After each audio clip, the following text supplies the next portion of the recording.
ਸਤਿ ਸ਼੍ਰੀ ਅਕਾਲ। ਤੁਸੀਂ ਜੁੜੇ ਹੋਏ ਹੋ ਪੰਜਾਬੀ ਰੇਡੀਓ USA ਦੇ ਨਾਲ ਤੇ ਮੈਂ ਹਾਂ ਪ੍ਰਵੀਨ ਸ਼ਰਮਾ ਲੈ ਕੇ ਹਾਜ਼ਰ ਹਾਂ ਪ੍ਰੋਗਰਾਮ ਅਪਡੇਟ ਫਾਰਮਿੰਗ ਪ੍ਰੋਗਰਾਮ ਦੇ ਵਿੱਚ ਆਪਾਂ ਗੱਲਬਾਤ ਕਰਦੇ ਹੁੰਦੇ ਹਾਂ ਕੈਲੀਫੋਰਨੀਆ ਦੀ ਖੇਤੀ ਦੇ ਨਾਲ ਸੰਬੰਧਿਤ ਜਿਹੜੇ ਵੀ ਮਸਲੇ ਨੇ ਉਹਨਾਂ ਬਾਬਤ ਆਪਾਂ ਕਿਸੇ ਨਾ ਕਿਸੇ ਮਾਹਰ ਦੇ ਨਾਲ ਜਿਹੜੀ ਗੱਲਬਾਤ ਹੈ ਉਹ ਕਰਦੇ ਹੁੰਦੇ ਹਾਂ। ਇਸੇ ਬਾਬਤ ਅੱਜ ਇਸ ਪ੍ਰੋਗਰਾਮ ਦੇ ਵਿੱਚ ਆਪਣੇ ਨਾਲ ਜੁੜੇ ਨੇ ਮਨਪ੍ਰੀਤ ਸਿੰਘ ਪੰਜਾਬ ਦੇ ਹੀ ਇੱਕ ਉੱਦਮੀ ਨੌਜਵਾਨ ਨੇ ਜਿਹੜੇ ਕਿ UC ਐਕਸਟੈਂਸ਼ਨ ਦੇ ਨਾਲ ਜਿਹੜਾ ਕੋਆਪਰੇਟਿਵ ਐਕਸਟੈਂਸ਼ਨ ਦੇ ਨਾਲ ਜਿਹੜਾ ਉਹ ਕੰਮ ਕਰ ਰਹੇ ਨੇ ਤੇ ਇਹਨਾਂ ਦੇ ਨਾਲ ਆਪਾਂ ਅੱਜ ਦੇ ਪ੍ਰੋਗਰਾਮ ਦੇ ਵਿੱਚ ਗੱਲਬਾਤ ਕਰਾਂਗੇ। ਸਭ ਤੋਂ ਪਹਿਲਾਂ ਮਨਪ੍ਰੀਤ ਸਿੰਘ ਦਾ ਕਰਦੇ ਹਾਂ ਸਵਾਗਤ ਤੇ ਫਿਰ ਉਸ ਤੋਂ ਬਾਅਦ ਕਰਦੇ ਹਾਂ ਗੱਲਬਾਤ ਰੱਖਦੇ ਹਾਂ ਜਾਰੀ।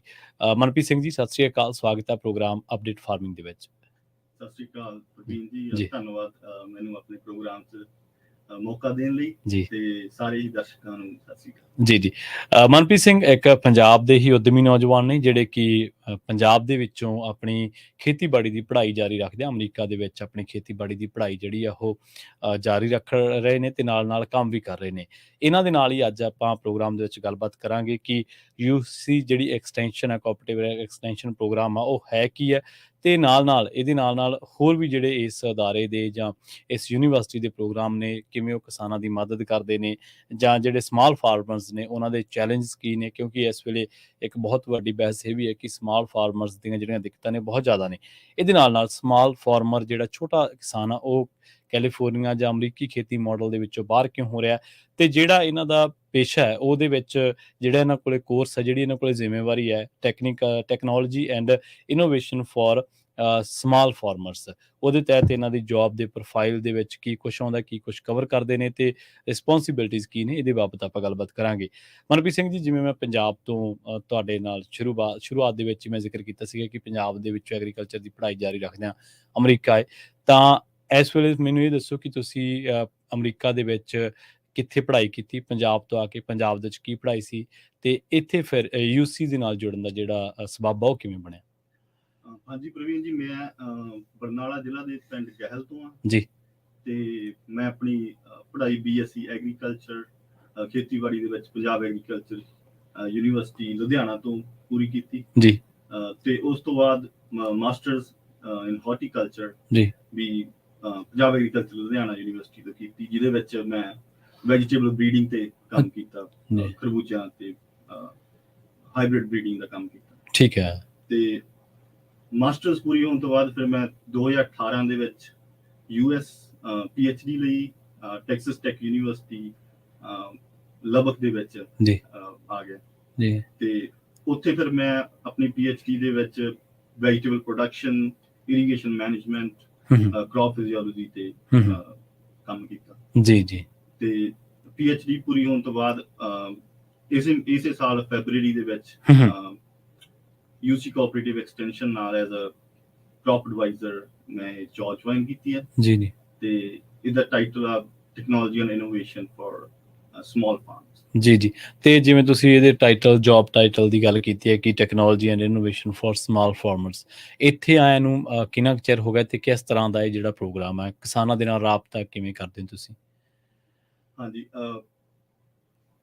UC ਪਹਿਲਾਂ ਮੈਂ ਥੋੜਾ UC ਕੋਆਪਰੇਟਿਵ ਹਾਂਜੀ ਬਿਲਕੁਲ ANR ਦੇ ਬਾਰੇ ਦੱਸ ਦਿੰਦਾ, ਫਿਰ ਹੌਲੀ ਫਿਰ ਜੌਬ ਬਾਰੇ ਗੱਲਬਾਤ ਕਰਾਂਗੇ। ਜੀ ਯੂਨੀਵਰਸਿਟੀ ਆਫ ਕੈਲੀਫੋਰਨੀਆ ਦਾ ਇੱਕ ਪਾਰਟ ਹੀ ਹੈ UC ਕੋਆਪਰੇਟਿਵ ਐਕਸਟੈਂਸ਼ਨ, ਜਿਹੜੀ ਬ੍ਰੌਡ ਡਿਵੀਜ਼ਨ ਕਹਿ ਦਿੰਦੇ ਉਹਨੂੰ ਆਪਾਂ, university of California division of agriculture and natural resources. ਜੀ ਤੇ ਉਹਦਾ ਇੱਕ ਪਾਰਟ ਮਤਲਬ UC ਕੋਆਪਰੇਟਿਵ ਐਕਸਟੈਂਸ਼ਨ ਆ, ਜਿਹੜੇ ਲੋਕਲੀ ਐਗਰੀਕਲਚਰ ਇਸ਼ੂਜ਼ ਨੇ, ਨੈਚੁਰਲ ਰਿਸੋਰਸਿਸ, ਇਨਵਾਇਰਨਮੈਂਟਲ ਇਸ਼ੂਜ਼ ਨੇ, ਖੇਤੀਬਾੜੀ ਨਾਲ ਸੰਬੰਧਿਤ ਕੋਈ ਵੀ ਮਤਲਬ ਚੈਲੰਜਸ ਨੇ, ਉਹਨਾਂ ਨੂੰ ਲੋਕਲ ਲੈਵਲ ਤੇ ਡੀਲ ਕਰਦੇ ਜੀ ਤੇ UC ਦੇ ਕੋਆਪਰੇਟਿਵ ਐਕਸਟੈਂਸ਼ਨ ਦੇ ਲਗਭਗ ਕੈਲੀਫੋਰਨੀਆ ਦੇ ਵਿੱਚ ਕਾਫੀ ਸਟਰੋਂਗ ਨੈਟਵਰਕ ਹੈਗਾ ਇਹਦਾ। ਠੀਕ ਹੈ। ਹਰ ਕਾਉਂਟੀ ਦੇ ਵਿੱਚ ਇੱਕ UC ਕੋਆਪਰੇਟਿਵ ਐਕਸਟੈਂਸ਼ਨ ਆਫਿਸ ਤੁਹਾਨੂੰ ਮਿਲ ਜੂਗਾ ਹੈ ਨਾ। ਜੀ ਤੇ ਉਹਦੇ ਵਿੱਚ ਤੁਹਾਨੂੰ ਕੋਆਪਰੇਟਿਵ ਐਕਸਟੈਂਸ਼ਨ ਆਫਿਸਿਸ ਦੇ ਵਿੱਚ ਜਿਸ ਕਾਉਂਟੀ ਵਿੱਚ ਜਿਹੜੀ ਤਰ੍ਹਾਂ ਦੀ ਮਤਲਬ ਖੇਤੀ ਹੁੰਦੀ ਹੈ ਨਾ, ਜਿੱਦਾਂ ਦੇ ਚੈਲੰਜਸ ਨੇ ਜੀ, ਉਸ ਹਿਸਾਬ ਨਾਲ ਉਹਨਾਂ ਨੇ ਮਤਲਬ ਮਾਹਰ ਤੁਹਾਨੂੰ ਮਿਲ ਜਾਣਗੇ ਜੀ। ਜਿੱਦਾਂ ਫ੍ਰੈਜ਼ਨੋ ਕਾਉਂਟੀ ਦੀ ਗੱਲ ਕਰੀਏ ਆਪਾਂ, ਇੱਥੇ ਐਲੀਮੈਂਟ ਕ੍ਰੌਪਸ ਐਡਵਾਈਜ਼ਰ ਜਾਂ ਤੁਹਾਨੂੰ ਵੈਜੀਟੇਬਲ ਕ੍ਰੌਪ ਐਡਵਾਈਜ਼ਰ ਹਨਾ, ਤੇ ਉਦਾਂ ਹੀ small farm advisor Fresno area ਦੇ ਵਿੱਚ ਸਮਾਲ ਫਾਰਮਸ ਕਾਫੀ ਜ਼ਿਆਦਾ। ਤੁਹਾਡਾ ਜਿਹੜਾ ਜੌਬ ਪ੍ਰੋਫਾਈਲ ਹੈ ਜਾਂ ਤੁਹਾਡੇ ਕੋਲੇ ਜ਼ਿੰਮਾ, ਜਿਵੇਂ ਆਪਾਂ ਪੰਜਾਬੀ 'ਚ ਕਹਿ ਦਿੰਦੇ ਹਾਂ, ਉਹ technology and innovation for small farmers ਦੇ ਵਿੱਚ ਆਉਂਦਾ। ਤੇ ਜਦੋਂ ਤੁਸੀਂ ਇੱਥੇ ਵਿਚਰਦੇ ਹੋ ਤੇ ਕਿਹੜੇ ਪ੍ਰੋਗਰਾਮਸ ਬਾਰੇ ਸਮਾਲ ਫਾਰਮਰਸ ਦੇ ਨਾਲ ਗੱਲਬਾਤ ਹੁੰਦੀ ਹੈ? ਕਿਉਂਕਿ ਮੈਨੂੰ ਬੜੀ ਪਰਸਨਲੀ ਨਿੱਜੀ ਤੌਰ ਤੇ ਮੈਨੂੰ ਬੜੀ ਇਸ ਗੱਲ ਦੀ ਰਹਿੰਦੀ ਹੈ ਉਤਸੁਕਤਾ ਜਾਣਕਾਰੀ ਲੈਣ ਦੀ ਕਿ ਜਿਹੜੇ ਇੱਥੇ ਪੰਜਾਬੀ ਭਾਈਚਾਰਾ ਉਹ ਸਮਾਲ ਫਾਰਮਰਸ ਦੇ ਵਿੱਚ ਜ਼ਿਆਦਾ ਜਾਂ ਲਾਰਜ ਸਕੇਲ ਦੇ ਵਿੱਚ ਉਹਨਾਂ ਦੇ ਫਾਰਮ ਜ਼ਿਆਦਾ ਨੇ, ਜਾਂ ਉਹ ਦੂਜਿਆਂ ਨਾਲੋਂ ਕਿਵੇਂ ਭਿੰਨ ਨੇ। ਇਹਦੇ ਬਾਰੇ ਆਪਾਂ ਗੱਲਬਾਤ ਕਰਾਂਗੇ, ਪਰ ਟੈਕਨੋਲੋਜੀ ਐਂਡ ਇਨੋਵੇਸ਼ਨ ਦੇ ਵਿੱਚ ਜਿਹੜਾ ਤੁਹਾਡੇ ਕੋਲ ਜ਼ਿੰਮਾ ਸਮਾਲ ਫਾਰਮਰਸ ਦਾ, ਉਹਦੇ ਵਿੱਚ ਤੁਸੀਂ ਕੀ ਕਵਰ ਕਰਦੇ ਹੋ? ਕਿਵੇਂ ਕਿਸਾਨਾਂ ਦੇ ਨਾਲ ਕਿਹੜੀ ਉਹਨਾਂ ਨੂੰ ਸਲਾਹ ਦਿੰਦੇ ਹੋ? ਹਾਂਜੀ ਪ੍ਰਵੀਨ ਜੀ, ਜੇ ਆਪਾਂ ਇਹ 'ਚ ਥੋੜਾ ਆਪਾਂ ਨੂੰ ਪਿੱਛੇ ਜਾਣਾ ਪਊ, ਜਿਵੇਂ ਹਿਸਟੋਰੀਕਲੀ ਆਪਾਂ ਦੇਖਿਆ ਜਾਵੇ ਹਾਂਜੀ, ਤਾਂ ਜਦੋਂ ਟੈਕਨੋਲੋਜੀ ਦੀ ਗੱਲ ਆਉਂਦੀ ਆ, ਜਿਹੜੇ ਸਮਾਲ ਫਾਰਮਸ ਆ ਉਹ ਆਮ ਤੌਰ ਤੇ ਉਹ ਪਿੱਛੇ ਰਹਿ ਜਾਂਦੇ ਆ। ਜੀ ਹਨਾ, ਤੇ ਆਬਵੀਅਸ ਕੁਝ ਆਬਵੀਅਸ ਉਹਦੇ ਕਾਰਨ ਨੇ, ਹਨਾ, ਜਿੱਦਾਂ ਕਾਸਟ ਅਫੋਰਡੇਬਿਲਟੀ ਮੇਨ ਕਾਰਨ ਉਹਦੇ ਬਾਰੇ ਆਪਾਂ ਬਾਤ ਗੱਲ ਕਰਾਂਗੇ। ਤਾਂ ਉਹਨਾਂ ਕਾਰਨਾਂ ਕਰਕੇ ਜਿਹੜੇ ਸਮਾਲ ਫਾਰਮ ਆ ਉਹ ਪਿੱਛੇ ਰਹਿ ਜਾਂਦੇ ਹਨ। ਤੇ ਇਹ ਜਿਹੜੀਆਂ ਪੁਰਾਣੀਆਂ ਯੂਸੀ ਕੋਆਪਰੇਟਿਵ ਐਕਸਟੈਂਸ਼ਨ ਦੀਆਂ ਪੋਜੀਸ਼ਨ ਸੀ, ਉਹ 'ਚ ਜ਼ਿਆਦਾਤਰ ਮਤਲਬ ਕਮੋਡਿਟੀ ਐਡਵਾਈਜ਼ਰ ਤੁਸੀਂ ਦੇਖੋਗੇ, ਜਿੱਦਾਂ ਨਾ ਮੈਂ ਪਹਿਲਾਂ ਦੱਸਿਆ ਵੈਜੀਟੇਬਲ ਕ੍ਰੌਪ ਐਡਵਾਈਜ਼ਰ ਜਾਂ ਤੁਹਾਨੂੰ ਐਲਮੰਡ ਨਟ ਕ੍ਰੌਪ ਐਡਵਾਈਜ਼ਰ, ਫਰੂਟ ਕ੍ਰੌਪ, ਉਦਾਂ ਦੇ ਮਿਲ। ਤੇ ਹੁਣ ਥੋੜੀਆਂ ਜਿਹੀਆਂ ਪੋਜੀਸ਼ਨਸ ਇਹਨਾਂ ਨੇ ਨਵੀਆਂ ਕ੍ਰੀਏਟ ਕੀਤੀਆਂ ਜੀ, ਵੀ ਉਹ ਸਮਾਲ ਫਾਰਮਸ ਨੂੰ ਸਪੋਰਟ ਕਰਨ ਲਈ, ਹਨਾ। ਟੈਕਨੋਲੋਜੀ ਕਾਫੀ ਤੇਜ਼ੀ ਨਾਲ ਐਗਰੀਕਲਚਰ, ਹਰ ਸੈਕਟਰ ਦੀ ਤਰ੍ਹਾਂ ਐਗਰੀਕਲਚਰ ਵਿੱਚ ਕਾਫੀ ਤੇਜ਼ੀ ਨਾਲ ਵੱਧ ਰਹੀ ਆ। ਹਾਂਜੀ, ਤੁਸੀਂ ਆਰਟੀਫੀਸ਼ੀਅਲ ਇੰਟੈਲੀਜੈਂਸ ਮਤਲਬ ਹੁਣ ਐਗਰੀਕਲਚਰ 'ਚ ਆਮ ਹੁੰਦਾ, ਆਮ ਹੋਣ ਲੱਗ ਪਿਆ। ਹਾਂਜੀ, ਹਰ ਫੀਲਡ ਦੀ ਤਰ੍ਹਾਂ।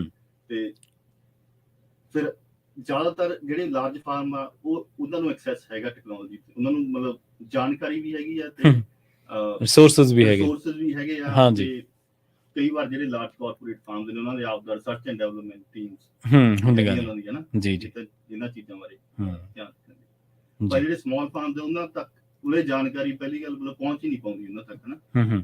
ਤੇ ਇੱਕ ਤਾਂ ਇਹ ਪੋਜੀਸ਼ਨ ਦਾ ਮੇਨ ਜਿਹੜਾ ਆਬਜੈਕਟਿਵ ਇਹ ਆ ਵੀ ਜਿਹੜੀ ਟੈਕਨੋਲੋਜੀ ਕਰੰਟ ਡਿਵੈਲਪ ਹੋ ਰਹੀ ਆ ਜਾਂ ਨਵੀਂ ਟੈਕਨੋਲੋਜੀ ਆ ਰਹੀ ਆ, ਉਹਨੂੰ ਡਿਸੈਮੀਨੇਟ ਕਰਨਾ, ਠੀਕ ਹੈ, ਉਹਨੂੰ ਸਮਾਲ ਫਾਰਮਸ ਤੱਕ ਵੀ ਲੈ ਕੇ ਜਾਣਾ, ਹਨਾ।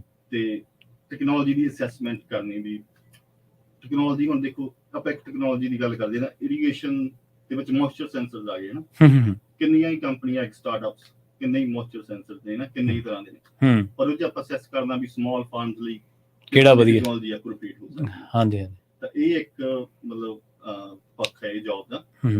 ਤੇ ਉਸ ਤੋਂ ਬਾਅਦ ਫਿਰ ਤੁਸੀਂ ਟੈਕਨੋਲੋਜੀ ਦੀ ਇਵੈਲੂਏਸ਼ਨ ਜਾਂ ਔਨ ਫਾਰਮ ਇਵੈਲੂਏਸ਼ਨ ਕਰਨੀ ਹੈ ਨਾ, ਠੀਕ ਹੈ। ਇੱਕ ਤਾਂ ਤੁਸੀਂ ਉਹ ਡਿਸਕ੍ਰਿਪਸ਼ਨ ਦੇ ਲਈ ਉਹਦੀ ਵੀ ਇਹ ਹੋ ਸਕਦਾ, ਪਰ ਜਦੋਂ ਤੁਸੀਂ ਐਕਚੁਅਲੀ ਉਹਨੂੰ ਇੰਪਲੀਮੈਂਟ ਕਰਨਾ ਤਾਂ ਹੋਰ ਕਾਫੀ ਚੈਲੰਜਸ ਆ ਜਾਂਦੇ ਆ। ਤਾਂ ਫੀਲਡ ਦੇ ਵਿੱਚ ਐਕਚੁਅਲ ਉਹਦੀ ਇਵੈਲੂਏਸ਼ਨ ਕਰਕੇ, ਹਨਾ, ਉਹਨੂੰ ਟੈਕਨੋਲੋਜੀ ਦੀ ਇੰਪਲੀਮੈਂਟੇਸ਼ਨ ਨੂੰ ਦੇਖਣਾ ਤੇ ਉਹਦੇ ਬਾਅਦ ਡੈਮੋਸਟ੍ਰੇਟ ਵੀ ਕਰਨਾ ਅਡਾਪਸ਼ਨ ਦੇ ਵਾਸਤੇ। ਜੀ, ਤੇ ਇੱਕ ਜਿਹੜਾ ਹੋਰ ਇਹਦਾ ਇੰਪੋਰਟੈਂਟ ਪੱਖ ਹੈਗਾ ਉਹ ਐਜੂਕੇਸ਼ਨ ਤੇ ਟ੍ਰੇਨਿੰਗ, ਠੀਕ ਹੈ। ਮਤਲਬ ਕਾਸਟ ਦਾ ਟੈਕਨੋਲੋਜੀ ਦਾ ਇੱਕ ਪੱਖ ਹੋ ਗਿਆ, ਉਹਦੇ ਕਰਕੇ ਉਹ ਅਫੋਰਡ ਨਹੀਂ ਕਰ ਸਕਦੇ, ਹਨਾ, ਉਹਦੇ ਵਿੱਚ ਜ਼ਿਆਦਾ ਕੁਝ ਕੀਤਾ ਵੀ ਨਹੀਂ ਜਾ ਸਕਦਾ। ਪਰ ਜਿਹੜੀ ਐਜੂਕੇਸ਼ਨ ਐਂਡ ਟ੍ਰੇਨਿੰਗ ਆ, ਜਿੱਦਾਂ ਬਹੁਤ ਸਾਰੀ ਇਹੋ ਜਿਹੀ ਟੈਕਨੋਲੋਜੀ ਆ ਜਿੱਦਾਂ freely available data, public data ਜੀ, ਉਹਦਾ ਆਪਾਂ ਉਹਨੂੰ ਐਕਸੈਸ ਕਰਕੇ ਵੀ ਕੁਝ ਡਿਸੀਜਨ ਆਪਦੇ ਫਾਰਮ ਤੇ ਲੈ ਸਕਦੇ ਹਾਂ, ਠੀਕ ਹੈ। ਜਿੱਦਾਂ ਕਈ decision support tools public university ਵੱਲੋਂ ਹੈਗੇ ਆ। ਜਿੱਦਾਂ ਮੈਂ ਇੱਕ ਐਗਜ਼ਾਮਪਲ ਦਵਾਂ, ਜਿਹੜਾ ਵੈਦਰ ਡੇਟਾ ਹੈ ਨਾ, ਹਾਂਜੀ, ਅਵੇਲੇਬਲ ਹੈ, ਈਟੀ ਵੈਪੂ ਟ੍ਰਾਂਸਪੀਰੇਸ਼ਨ, ਠੀਕ ਹੈ, ਅਵੇਲੇਬਲ ਹੈ, ਠੀਕ ਹੈ। ਉਹਨੂੰ ਤੁਸੀਂ ਆਪਣੀ ਇਰੀਗੇਸ਼ਨ ਡਿਸੀਜਨਸ ਦੇ ਵਿੱਚ ਕਿਵੇਂ ਇੰਪਲੀਮੈਂਟ ਕਰ ਸਕਦੇ ਜੀ। ਉਹ ਡੇਟਾ ਹਰ ਕਿਸੇ ਨੂੰ ਅਵੇਲੇਬਲ ਹੈ, ਪਰ ਜੇ ਆਪਾਂ ਨੂੰ ਪਤਾ ਹੋਊਗਾ ਵੀ ਉਹ ਕਿੱਦਾਂ ਆਪਾਂ ਨੂੰ ਯੂਜ਼ ਕਰ ਸਕਦੇ ਆਪਣੇ ਇਰੀਗੇਸ਼ਨ ਡਿਸੀਜਨਸ ਵਾਸਤੇ, ਉਹ ਆਪਣੇ ਲਈ ਮਤਲਬ ਫਾਇਦੇਮੰਦ ਹੋ ਸਕਦਾ ਨਾ, ਕਿਉਂਕਿ ਵਾਟਰ ਇਸ਼ੂ ਤੇ ਵਿੱਚ ਪ੍ਰੋਬਲਮ ਹੈਗੀ ਹੈ। ਤੇ ਇੱਕ ਹੋਰ ਐਗਜ਼ਾਮਪਲ ਦਵਾਂ ਮੈਂ, ਜਿੱਦਾਂ ਇੱਕ ਹੋਰ ਯੂਨੀਵਰਸਿਟੀ ਆਫ ਕੈਲੀਫੋਰਨੀਆ ਦਾ ਹੀ ਇੱਕ ਡਿਸੀਜਨ ਸਪੋਰਟ ਟੂਲ ਹੈ ਨਾ, ਉਹ ਵੀ ਇਰੀਗੇਸ਼ਨ ਦੇ ਰਿਲੇਟਡ ਹੀ ਹੈ, ਠੀਕ ਹੈ, ਕ੍ਰੌਪ ਮੈਨੇਜ ਕਹਿੰਦੇ ਆ ਨਾ। ਉਹ ਉਹਦੇ ਚ ਤੁਸੀਂ ਵੈਪੂ ਟ੍ਰਾਂਸਪੀਰੇਸ਼ਨ ਦੇ ਬੇਸ ਤੇ ਆਪਦਾ ਫਾਰਮ ਦੀ, ਹੈ ਨਾ, ਇਰੀਗੇਸ਼ਨ ਮੈਨੇਜਮੈਂਟ ਕਰ ਸਕਦੇ, ਮਤਲਬ ਡਿਸੀਜਨ ਲੈਣ ਦੇ ਵਿੱਚ ਤੁਹਾਨੂੰ ਕਾਫੀ ਮਦਦ ਕਰਦੀ ਹੈ। ਜੀ ਜੀ ਜੀ, ਇਦਾਂ ਦੇ ਮਤਲਬ ਟੂਲਸ ਹੈਗੇ, ਪਰ ਇਹਨਾਂ ਨੂੰ ਯੂਜ਼ ਕਰਨ ਲਈ ਐਜੂਕੇਸ਼ਨ ਤੇ ਟ੍ਰੇਨਿੰਗ ਦੀ ਕਾਫੀ ਲੋੜ ਹੈ। ਜੀ ਜੀ, ਯੂਜ਼ ਕਰਨਾ, ਹੈ ਨਾ। ਜੀ ਜੀ, ਤਾਂ ਇਹ ਵੀ ਇੱਕ ਇੰਪੋਰਟੈਂਟ ਪੱਖ ਕਹਿ ਸਕਦੇ ਹਾਂ ਵੀ ਪੋਸੀਬਿਲਿਟੀ ਹੈ ਜੋ ਕੀਤਾ ਜਾ ਸਕਦਾ। ਤੇ ਇੱਕ ਹੋਰ ਇਹ ਚ ਹੋਊਗਾ ਵੀ ਰਿਸਰਚ ਐਂਡ ਡਿਵੈਲਪਮੈਂਟ ਹੋ ਗਈ, ਹੈ ਨਾ, ਠੀਕ ਹੈ। ਕਿਉਂਕਿ ਹੁਣ ਜਿਹੜੀ ਟੈਕਨੋਲੋਜੀ ਆ ਉਹਦਾ ਵੀ ਇੱਕ ਬਹੁਤ ਵੱਡਾ ਚੈਲੰਜ ਆ। ਹੁਣ ਜੇ ਕੋਈ ਟੈਕਨੋਲੋਜੀ ਦੇ ਵਿੱਚ ਇਨਵੈਸਟ ਕਰੂਗਾ ਹਨਾ, ਤਾਂ ਉਹ ਚਾਹੂਗਾ ਕਿ ਇਹਨੂੰ ਵਾਪਸ ਰਿਟਰਨ ਵੀ ਮਿਲੇ।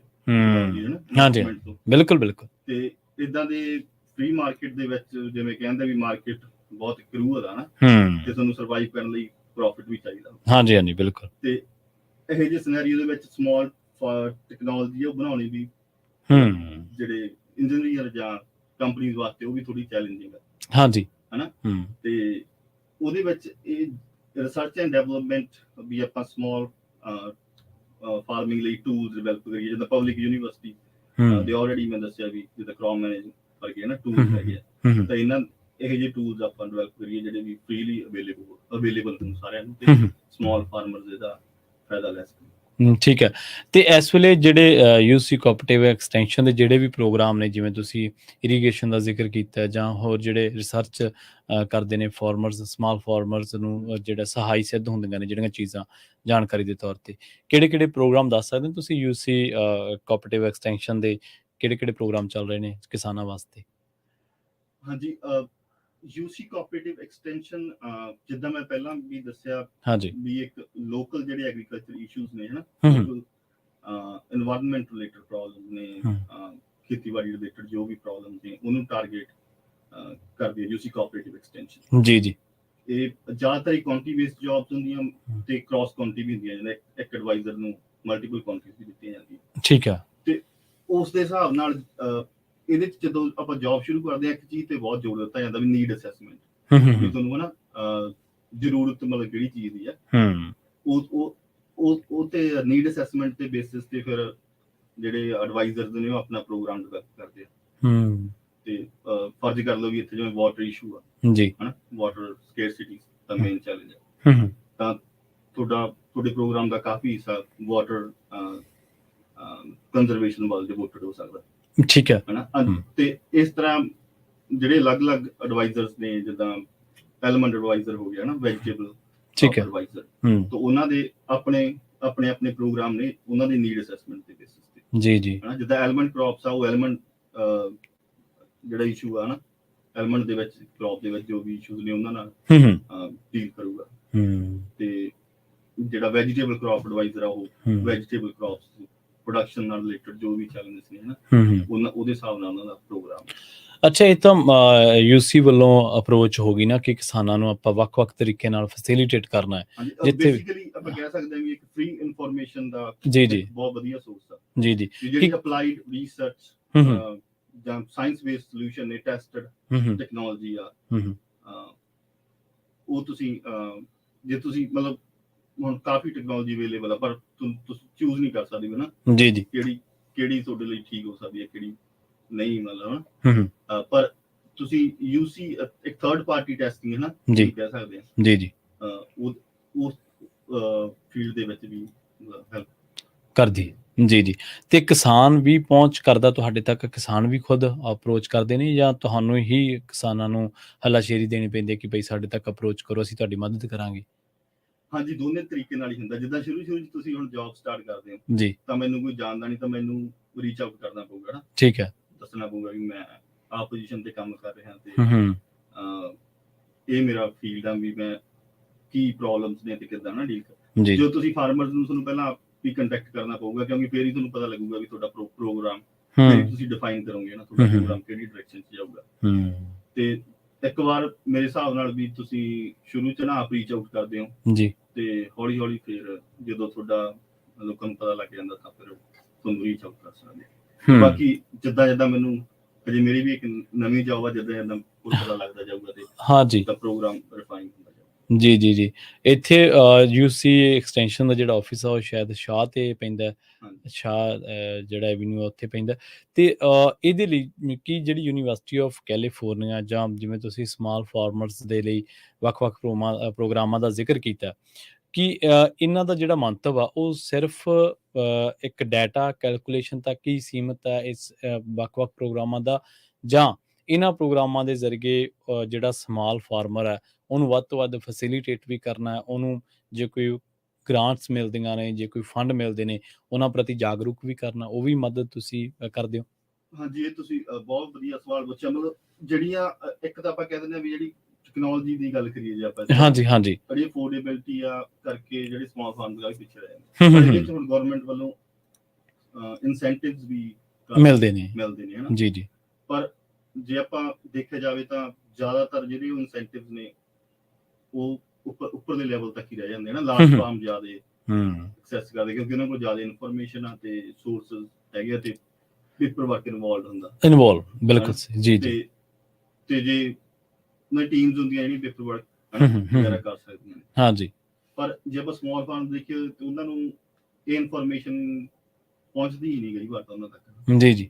ਤੇ ਇਹ ਵੀ ਇੱਕ ਮਤਲਬ ਯੂਨੀਵਰਸਿਟੀ ਆਫ ਕੈਲੀਫੋਰਨੀਆ ਉਹਨਾਂ ਤੱਕ ਮਤਲਬ ਟੈਕਨੀਕਲ ਅਸਿਸਟੈਂਸ ਵੀ ਪ੍ਰੋਵਾਈਡ ਕਰਦੀ ਹੈ ਗ੍ਰਾਂਟਸ ਐਕਸੈਸ ਕਰਨ ਲਈ, ਪੇਪਰ ਵਰਕ ਕਰਨ ਲਈ ਜੀ। ਉਹਦੇ ਵਾਸਤੇ specific positions university of California ਦੇ ਵਿੱਚ ਹੈਗੀਆਂ ਨੇ।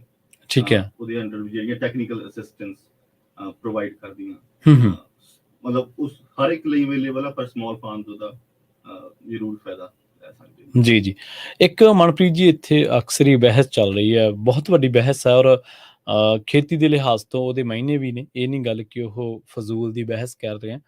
ਉਹਦੇ 'ਚ ਇਹ ਗੱਲ ਨਿਕਲ ਕੇ ਸਾਹਮਣੇ ਆਉਂਦੀ ਹੈ ਕਿ ਜਿਹੜਾ ਸਮਾਲ ਫਾਰਮਰ ਹੈ, ਜਿਹੜਾ ਛੋਟਾ ਕਿਸਾਨ ਹੈ, ਉਹ ਲਗਾਤਾਰ ਇਸ ਖੇਤੀ ਦੇ ਵਿੱਚੋਂ ਬਾਹਰ ਹੁੰਦਾ ਜਾ ਰਿਹਾ ਹੈ। ਇਹ ਕੀ ਮਾਡਲ ਦੇ ਇਫੈਕਟਸ ਨੇ ਜੋ ਆਪਾਂ ਦੇਖਦੇ ਹਾਂ, ਜਿਵੇਂ ਭਾਰਤ ਦੇ ਵਿੱਚ ਵੀ ਕਿਸਾਨ ਅੰਦੋਲਨ ਹੁੰਦਾ ਹੈ, ਜਾਂ ਇਹ ਹੋਰ ਕਾਰਨ ਨੇ, ਜਾਂ ਜਿਵੇਂ ਤੁਸੀਂ ਅਫੋਰਡੇਬਿਲਿਟੀ ਦਾ ਜ਼ਿਕਰ ਕੀਤਾ, ਜਾਂ ਉਹ ਰੀਜ਼ਨ ਨੇ, ਜਾਂ ਇੱਕ ਖਾਸ ਮਾਡਲ ਦੇ ਤਹਿਤ ਉਹਨਾਂ ਨੂੰ ਬਾਹਰ ਕੱਢਣ ਦੀ ਕਵਾਇਦ ਆ।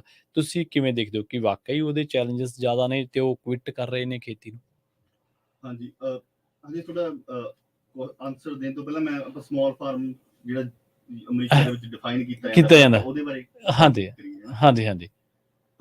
USDA ਦੀ ਜਿਹੜੀ ਡੈਫੀਨੇਸ਼ਨ ਆ ਉਹ ਸਮਾਲ ਫਾਰਮ ਦੀ ਹੈਗੀ ਆ ਵੀ ਜਿਹਦੀ ਗ੍ਰੋਸ ਐਨੂਅਲ ਸੇਲਸ ਆ ਜਿਹੜੀਆਂ $1000 ਤੋਂ ਲੈ ਕੇ 350,000 ਤੱਕ। ਠੀਕ ਹੈ, 350,000 ਤੋਂ ਥੱਲੇ ਉਹਨੂੰ ਸਮਾਲ ਫਾਰਮਸ ਗਿਣਿਆ ਜਾਂਦਾ। ਠੀਕ ਹੈ, ਤੇ ਜੇ ਫਿਰ ਉਹਦੇ ਵਿੱਚ ਵੀ ਆਪਾਂ ਡਿਵੀਜ਼ਨ ਦੇਖੀਏ ਜਿਹੜੇ 1000 ਤੋਂ ਲੈ ਕੇ 10,000 ਤੱਕ, ਉਹਨਾਂ ਨੂੰ ਕਹਿ ਸਕਦੇ ਹੋ ਤੁਸੀਂ ਵੀ ਨਾਨ ਕਮਰਸ਼ੀਅਲ ਫਾਰਮ ਕਹਿ ਸਕਦੇ ਹੋ ਨਾ। ਠੀਕ ਹੈ, ਠੀਕ ਹੈ, ਕਿਉਂਕਿ 10,000 ਤਾਂ ਪਾਵਰਟੀ ਲਾਈਨ ਤੋਂ ਵੀ ਕਾਫੀ ਥੱਲੇ ਆ ਗਿਆ। ਹਾਂਜੀ ਹਾਂਜੀ। ਤੇ ਜ਼ਿਆਦਾਤਰ ਉਹ ਹੌਬੀ ਫਾਰਮਸ ਵੀ ਕਹਿ ਸਕਦੇ ਹੋ ਜਿਹਨਾਂ ਦੇ ਮੇਜਰ ਸੋਰਸ ਆਫ ਇਨਕਮ ਕੋਈ ਹੋਰ ਹੁੰਦਾ, ਮਤਲਬ ਹੋਰ ਜੌਬ ਹੁੰਦੀ ਹੈ ਜਾਂ ਕੋਈ ਹੋਰ ਬਿਜ਼ਨਸ ਹੁੰਦਾ ਹੌਬੀ ਲਈ ਨਾ। ਐਗਰੀਕਲਚਰ ਪ੍ਰਾਇਮਰੀ ਨਹੀਂ ਹੁੰਦਾ ਉੱਥੇ, ਪ੍ਰਾਇਮਰੀ ਨਹੀਂ ਹੁੰਦਾ ਸੋਰਸ ਆਫ ਇਨਕਮ। ਹਾਂਜੀ ਜੀ ਜੀ ਜੀ। ਪਰ ਜੇ ਅਪਰ ਐਂਡ ਤੱਕ ਦੇਖੀਏ ਉਹ ਪ੍ਰਾਇਮਰੀ ਸੋਰਸ ਆਫ ਇਨਕਮ ਜਿਹੜੇ ਕਮਰਸ਼ੀਅਲ ਫਾਰਮਸ ਆ ਉਹਨਾਂ ਦਾ primary source of income agriculture ਹੋ ਵੀ ਸਕਦਾ ਤੇ ਨਹੀਂ ਵੀ ਹੋ ਸਕਦਾ। ਹਾਂਜੀ ਹਾਂਜੀ। ਤੇ ਜੇ ਆਪਾਂ ਯੂਐਸ ਦੀ ਪਹਿਲਾਂ ਗੱਲ ਕਰੀਏ, ਹਾਂਜੀ, ਸਮਾਲ ਫਾਰਮਸ ਦੀ ਗਿਣਤੀ ਓਵਰਆਲ ਦੇਖੀਏ ਤਾਂ ਵੱਧ ਵੀ ਰਹੀ ਹੈ। ਠੀਕ ਹੈ, ਕਿਉਂਕਿ ਜਿਹੜੇ number of non commercial farms ਨੇ, ਨੰਬਰ ਆਫ ਜਿਹੜੇ ਹੌਬੀ ਫਾਰਮਸ ਨੇ, ਉਹ ਵੱਧ ਰਹੇ ਆ ਜੀ। ਪਰ ਜਿਹੜੇ ਕਮਰਸ਼ੀਅਲ ਸਮਾਲ ਫਾਰਮਸ ਨੇ ਜਾਂ ਜਿਹੜਾ ਟੋਟਲ ਏਰੀਆ ਹੈਗਾ ਸਮਾਲ ਫਾਰਮਸ ਦੇ ਅੰਦਰ, ਉਹ ਤਾਂ ਘਟ ਹੀ ਰਿਹਾ। ਤੇ ਆਪਾਂ ਕਹਿ ਸਕਦੇ ਹਾਂ ਵੀ ਜਿਹੜਾ ਲੈਂਡ ਕੰਸੋਲੀਡੇਸ਼ਨ ਕਾਫੀ ਲੰਬੇ ਸਮੇਂ ਤੋਂ ਠੀਕ ਹੈ ਚੱਲ ਰਿਹਾ ਤੇ ਹੁਣ ਵੀ ਕੰਟੀਨਿਊ ਚੱਲ ਰਿਹਾ। ਜਦੋਂ ਦਾ ਮਤਲਬ high input based agriculture start ਹੋਇਆ, ਉਦੋਂ ਤੋਂ ਇਹ ਥੋੜਾ ਜ਼ਿਆਦਾ ਐਕਸਲਰੇਟ ਹੋ ਗਿਆ। ਲੈਂਡ ਕੰਸੋਲੀਡੇਸ਼ਨ ਆ, ਲੈਂਡ ਇਕੱਠਾ ਹੋਈ ਜਾਂਦਾ ਜੀ ਜੀ ਜੀ ਕੁਝ ਲੋਕਾਂ ਦੇ ਹੱਥਾਂ ਦੇ ਵਿੱਚ। ਹਾਂਜੀ ਤੇ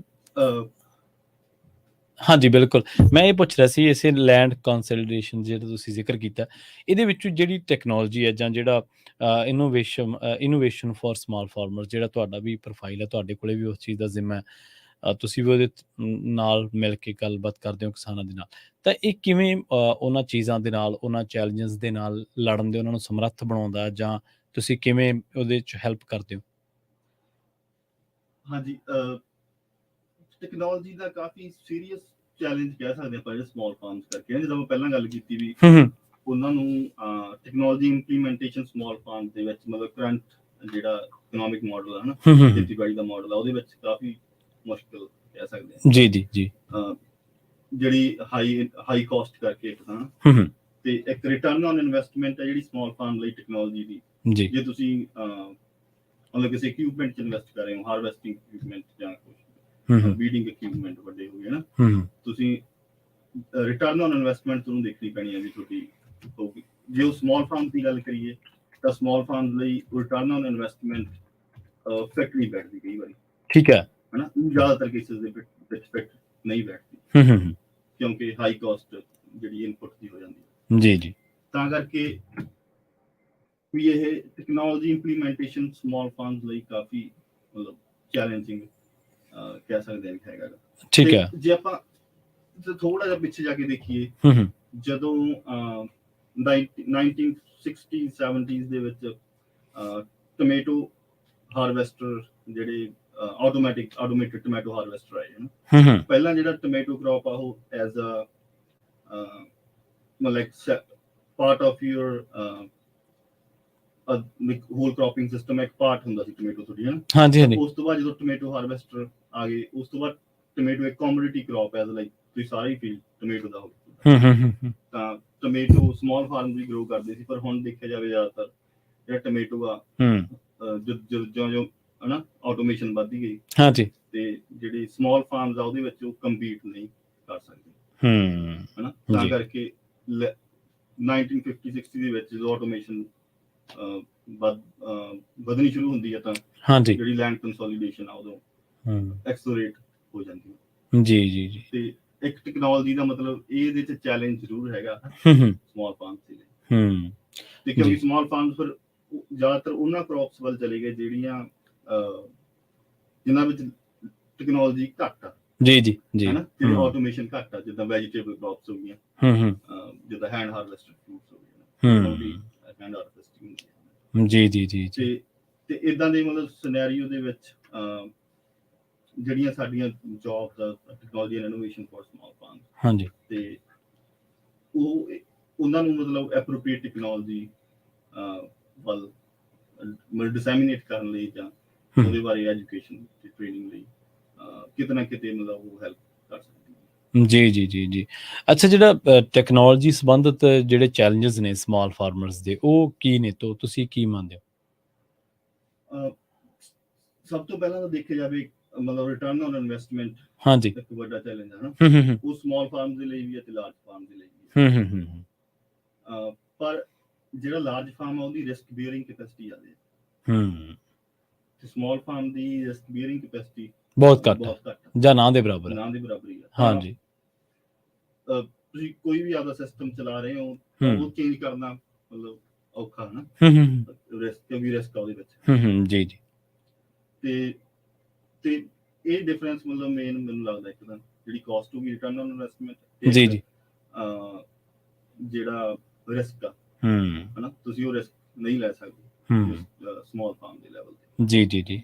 ਤੇ ਇਹਦੇ ਚ ਜਿੱਦਾਂ ਯੂਨੀਵਰਸਿਟੀ ਆਫ ਕੈਲੀਫੋਰਨੀਆ ਜਾਂ ਜਿੱਦਾਂ ਪਬਲਿਕ ਇੰਸਟੀਟਿਊਟਸ ਨੇ ਜਾਂ ਜਿੱਦਾਂ ਟੈਕਨੋਲੋਜੀ ਇਨੋਵੇਸ਼ਨ ਪ੍ਰੋਗਰਾਮ ਆ, ਇਹ ਕੈਪੈਸਿਟੀ ਬਿਲਡਿੰਗ ਦੇ ਵਿੱਚ ਮੇਰੇ ਖਿਆਲ ਨਾਲ ਵੀ ਹੈਲਪ ਕਰ ਸਕਦਾ। ਠੀਕ ਹੈ।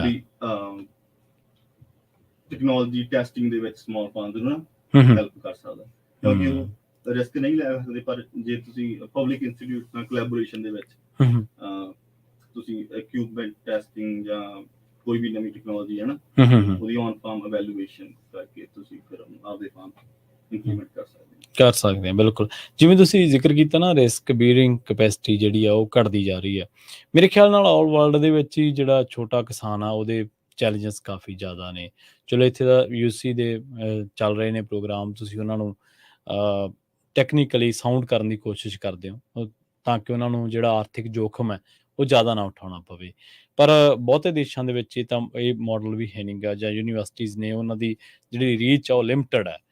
ਤੇ ਤੁਸੀਂ ਆਪਾਂ ਇੱਕ ਬ੍ਰੇਕ ਦੇ ਲਈ ਰੁਕਾਂਗੇ। ਬ੍ਰੇਕ ਤੋਂ ਪਾਰ ਆਪਾਂ ਥੋੜ੍ਹਾ ਜਿਹਾ ਕੰਪੈਰੀਜ਼ਨ ਪੰਜਾਬ ਦਾ ਤੇ ਇੱਥੋਂ ਦੀ ਖੇਤੀ ਦਾ, ਤੇ ਇੱਥੋਂ ਦੀ ਖੇਤੀ ਦੇ ਵਿੱਚ ਜਿਹੜੇ ਐਫਰਟਸ ਨੇ ਉਹਨਾਂ ਬਾਰੇ ਗੱਲਬਾਤ ਜਿਹੜੀ ਹੈ ਕਰਾਂਗੇ। ਤੇ ਨਾਲ ਗੱਲਬਾਤ ਬ੍ਰੇਕ ਤੋਂ ਪਾਰ ਇਹ ਵੀ ਕਰਾਂਗੇ ਕਿ ਪੰਜਾਬੀ ਕਿਸਾਨਾਂ ਦੇ ਨਾਲ ਮਿਲ ਕੇ ਤੁਹਾਨੂੰ ਕੀ ਲੱਗਿਆ, ਤੇ ਜਿਹੜੇ ਦੂਜੇ ਭਾਈਚਾਰੇ ਨੇ ਜਿੰਨੀ ਕੁ ਤੁਹਾਡਾ ਹੁਣ ਤੱਕ ਦਾ ਰਾਬਤਾ ਹੋਇਆ ਉਹਦੇ ਵਿੱਚ ਤੁਸੀਂ ਕੀ ਤੱਤਸਾਰ ਜਿਹੜਾ ਉਹ ਕੱਢਿਆ ਇਸ ਬਾਬਤ। ਸੋ ਆਪਣੇ ਨਾਲ ਅਪਡੇਟ ਫਾਰਮਿੰਗ ਪ੍ਰੋਗਰਾਮ ਦੇ ਵਿੱਚ ਗੱਲਬਾਤ ਕਰ ਰਹੇ ਨੇ ਮਨਪ੍ਰੀਤ ਸਿੰਘ ਪੰਜਾਬ ਤੋਂ MSc ਐਗਰੀਕਲਚਰ ਦੇ ਵਿਦਿਆਰਥੀ ਰਹੇ ਨੇ, ਤੇ ਇੱਥੇ ਆ ਕੇ ਜਿਹੜਾ ਉਹ ਆਪਣੀ ਉਚੇਰੀ ਸਿੱਖਿਆ ਲਈ, ਖੇਤੀਬਾੜੀ ਦੀ ਉਚੇਰੀ ਸਿੱਖਿਆ ਲਈ ਅਮਰੀਕਾ ਹੈ। ਅਮਰੀਕਾ ਆ ਕੇ ਉਹਨਾਂ ਨੇ ਇਸ ਵੇਲੇ ਆਪਣੀ ਜਿਹੜੀ ਪੜ੍ਹਾਈ ਹੈ ਉਹ ਪੂਰੀ ਕਰਨ ਤੋਂ ਬਾਅਦ UC ਜਿਹੜੀ ਕਾਰਪੋਰੇਸ਼ਨ UC ਐਕਸਟੈਂਸ਼ਨ ਹੈ ਜਿਹੜੀ ਉਹਦੇ ਵਿੱਚ ਉਹ ਕੰਮ ਕਰ ਰਹੇ ਨੇ, ਅਤੇ ਉਹਨਾਂ ਕੋਲ ਜਿਹੜਾ ਜ਼ਿੰਮਾ ਵਾ ਉਹ technology and innovation for small farmers ਦੇ ਪ੍ਰੋਫਾਈਲ ਹੇਠ ਕਹਿ ਲਓ ਜਾਂ ਉਸ ਜ਼ਿੰਮੇ ਹੇਠ ਉਹ ਕੰਮ ਕਰ ਰਹੇ ਨੇ, ਅਤੇ ਉਹਨਾਂ ਦੇ ਨਾਲ ਜਿਹੜੀ ਆਪਣੀ ਗੱਲਬਾਤ ਆ ਉਹ ਜਾਰੀ ਹੈ। ਅਤੇ ਅਪਡੇਟ ਫਾਰਮਿੰਗ ਦੇ ਵਿੱਚ ਅੱਜ ਆਪਣੇ ਮਹਿਮਾਨ ਨੇ, ਅੱਜ ਆਪਣੇ ਨਾਲ ਗੱਲਬਾਤ ਕਰ ਰਹੇ ਨੇ ਮਨਪ੍ਰੀਤ ਸਿੰਘ, ਜਿਹੜੇ ਕਿ ਯੂਨੀਵਰਸਿਟੀ ਆਫ ਕੈਲੀਫੋਰਨੀਆ ਦੇ ਵਿੱਚ ਕਾਰਪੋਰੇਸ਼ਨ ਐਂਡ ਜਿਹੜਾ ਐਕਸਟੈਂਸ਼ਨ ਦੇ ਨਾਲ ਜਿਹੜਾ ਕੰਮਕਾਰ ਉਹ ਕਰਦੇ ਨੇ। ਮਨਪ੍ਰੀਤ ਸਿੰਘ ਜੀ, ਇੱਕ ਵਾਰ ਮੁੜ ਤੋਂ ਸਵਾਗਤ ਹੈ ਜੀ, ਸਤਿ ਸ਼੍ਰੀ ਅਕਾਲ ਜੀ। ਆਪਾਂ ਜਿਹੜਾ ਇਸੇ ਪ੍ਰੋਗਰਾਮ ਦੇ ਵਿੱਚ ਅੱਗੇ ਵਧ ਗਏ, ਚੈਲੰਜਸ ਬਾਰੇ ਆਪਾਂ ਗੱਲਬਾਤ ਕਰ ਚੁੱਕੇ ਹਾਂ ਕਿ ਸਮਾਲ ਫਾਰਮਰਸ ਦੇ ਚੈਲੰਜਸ ਕੀ ਨੇ, ਜਾਂ ਸਮਾਲ ਫਾਰਮਰ ਕਿਉਂ ਇਸ ਐਗਰੀਕਲਚਰ ਸਿਸਟਮ ਦੇ ਵਿੱਚੋਂ ਕਿਉਂ ਉਹਦੇ ਲਈ ਜੋਖਮ ਹੋ ਰਿਹਾ, ਕਿਉਂ ਉਹਨੂੰ ਲੱਗਦਾ ਕਿ ਇੱਕ ਬਹਿਸ ਹੈ ਕਿ ਉਹ ਬਾਹਰ ਹੋ ਰਿਹਾ ਇਸ ਦੇ ਵਿੱਚੋਂ। ਪਰ ਇਹਦੇ ਨਾਲ ਨਾਲ ਜਿਹੜੇ ਫਰੈਜ਼ਨੋ ਦੇ, ਜਿਵੇਂ ਤੁਹਾਡੀ ਜੌਬ ਫਰੈਜ਼ਨੋ ਦੇ ਵਿੱਚ ਆ, ਫਰੈਜ਼ਨੋ ਦਾ ਜਿਹੜਾ ਸਮਾਲ ਫਾਰਮਰ ਆ ਉਹਨੂੰ ਤੁਸੀਂ ਕਿਵੇਂ ਦੇਖਦੇ ਹੋ? ਕਿਉਂਕਿ ਤੁਸੀਂ ਇੱਥੇ ਜ਼ਿਆਦਾ ਵਿਚ ਰਹੇ ਹੋ, ਇੱਥੇ ਗੱਲਬਾਤ ਕੀਤੀ ਹੋਣੀ ਉਹਨਾਂ ਦੇ ਨਾਲ, ਉਹਦੇ ਕੀ ਚੈਲੰਜਸ ਨੇ? ਹਾਂਜੀ, ਜੇ ਆਪਾਂ ਫਰੈਜ਼ਨੋ ਦੀ ਗੱਲ ਕਰੀਏ, ਆਪਾਂ ਨੂੰ ਜਿਹੜੀਆਂ ਮੇਨ ਕ੍ਰੌਪਸ ਆਪਾਂ ਨੂੰ ਪਤਾ ਵੀ ਐਲਮੰਡ ਤੇ ਗ੍ਰੇਪਸ ਮੇਨ ਕ੍ਰੌਪਸ ਹੈਗੀਆਂ ਜੀ, ਪਰ ਜੇ ਆਪਾਂ ਸਮਾਲ ਫਾਰਮਸ ਦੀ ਗੱਲ ਕਰੀਏ ਤਾਂ ਕਾਫੀ ਡਿਵਰਸੀਫਾਈਡ ਕ੍ਰੌਪਿੰਗ ਸਿਸਟਮ ਉਹਨਾਂ ਕੋਲ ਹੈਗੇ ਨੇ। ਕਿਉਂਕਿ ਕਹਿ ਸਕਦੇ ਇੱਕ ਛੋਟਾ ਫਾਰਮ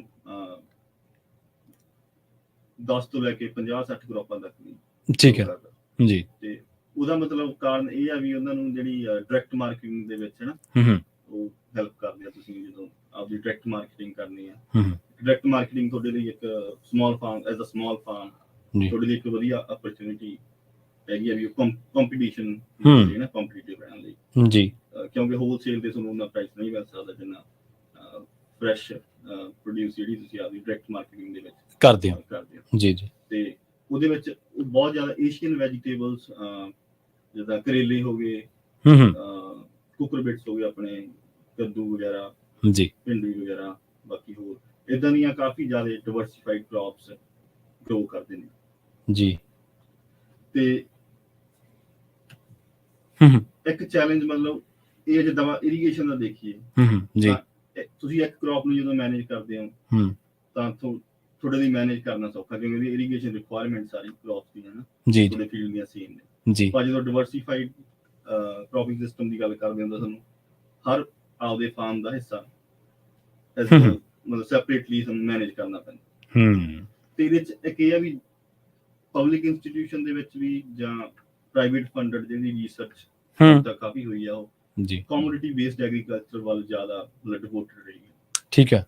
ਕਿਉਂਕਿ ਸਮਾਲ ਫਾਰਮਸ ਰਿਸਰਚ ਲਈ ਫੰਡਿੰਗ ਦੀਆਂ ਅਪਰਚੂਨਿਟੀਜ਼ ਬਹੁਤ ਘੱਟ ਆਉਂਦੀਆਂ ਰਹੀਆਂ, ਕਿਉਂਕਿ ਵਿੱਚ ਪ੍ਰਾਈਵੇਟ ਫੰਡਿੰਗ ਹੈ ਨਹੀਂ। Private funding commodity based agriculture ਜਾਂ ਸਿੰਗਲ ਕ੍ਰੌਪ ਬੇਸਡ ਐਗਰੀਕਲਚਰ, ਤਾਂ ਇਹਦੇ ਚ ਆਪਣੇ ਕੋਲੇ ਮਤਲਬ ਹੋਰ ਰਿਸਰਚ ਦੀ ਵਧੀਆ ਡਿਵਰਸੀਫਾਈਡ ਫਾਰਮਿੰਗ ਸਿਸਟਮ ਨੇ, ਇਹਦੇ ਵਿੱਚ ਹੋਰ ਰਿਸਰਚ ਦੀ ਕਾਫੀ ਅਪਰਚੂਨਿਟੀ ਆ ਤੇ ਲੋੜ ਵੀ ਹੈਗੀ ਹੈ ਜੀ। ਤੇ ਜੇ ਚੈਲੰਜਸ ਦੀ ਗੱਲ ਕਰੀਏ ਤਾਂ ਜਿਹੜੇ ਆਪਾਂ ਪਹਿਲਾਂ ਚੈਲੰਜਸ ਬਾਰੇ ਡਿਸਕਸ ਕੀਤਾ, ਉਹ ਹੈਗੀ ਨੇ ਜਿੱਦਾਂ ਜਿਹੜੀ ਇਕਨੋਮੀ ਆਫ ਸਕੇਲ ਆ ਉਹ ਲਗਾਤਾਰ